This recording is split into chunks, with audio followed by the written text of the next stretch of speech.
Исәнмесез. Мин Камал Самат, миңа 13 яшь.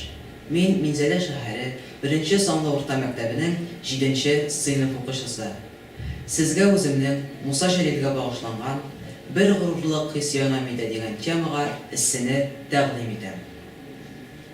Һәр җәйне без гаиләбез белән Оренбург өлкәсенә Тузлы күлгә барабыз. Соль-Илецк шәһәренә барып җиткәндәрәк юлыбыз Мустафа авылы аша уза.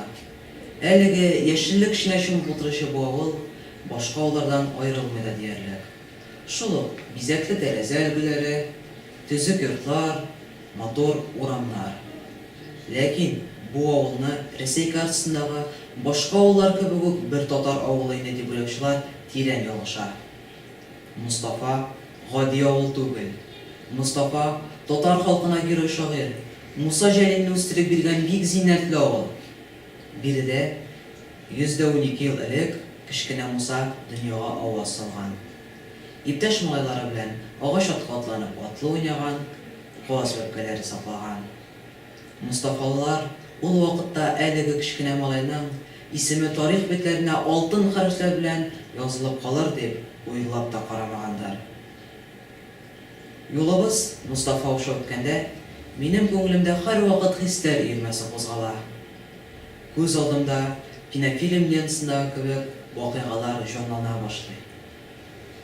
Хусейния мәдрәсәсе, 1-нче шигырь җыентыгы, язучы дуслар, Казан, Мәскәү шәһәрләре, 1941 ел, Минзәлә, Курск тугасы, әсирлек.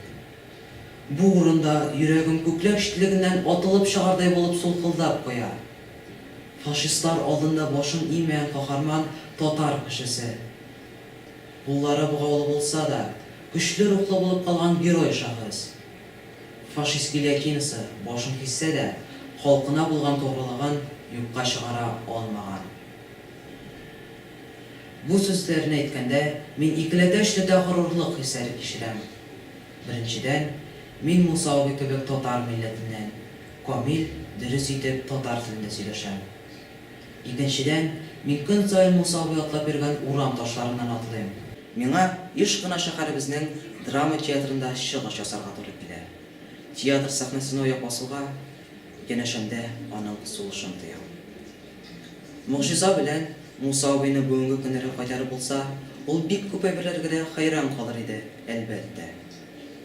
Без мәктәпләребездә елга берничә тапкыр аның истәлекләрен яңартабыз. Февраль аенда Җәлил атналыклары уза, августта Җәлил паркында һәйкәл янында митинг була, ел әйләнәсе педагогия көллиятенә экскурсияларга йөрибез. Шигырь укучылар конкурсларында катнашабыз. Кыскасы, үлемсез милләттәшебез һәр вакытта безнең йөрәктә. Мин үзем дә буш вакытларымда шигырьләр язарга яратам. Сезгә үземнең Муса Җәлилгә багышланган шигыремне тәкъдим итәм. Доным кайтты илгә җыр булып. Юлбасарлар илгә басып кергәч, халык китте җиңен сызганып. Үзең теләп киттең син сугышка, тормадың тик көчең кызганып. Мин яшәгән урамнарда йөреп, Минзәләмдә хәтта булгансың. Минзәләмә шигырь яза-яза, урамнардан ничә узгансың. Фашист явыз туган илне тапты, кайсы йөрәк түзеп торсын соң. Муса абый, иңгә мылтык асып, илебезне син дә яклыйсың. Мылтык белән бергә йөри хатчак, уен кесәсендә карандаш, дәфтәр битләренә шигырь булып, төшкән юллар сиңа аваздаш. Әсир булып, фашист куллыгында, ябылуда яткан чагында, туган илне саклап калу өчен көрәшкәнсең һәрбер таңда. Төрмәләрдә язган шигырьләрең туган илебезгә кайттылар. Илебезнең җиңү көнен күреп, алар сиңа дуга укыйлар. Күпме халыкларның телләрендә синең горур исемең яңгырый. Татар тарихында синең исемең мәңгелеккә язылып калыныр. Горурланып яшим синең белән, гади татар улы булганга, урамнардан Җәлил исе килә, шөкер итәм монда туганга.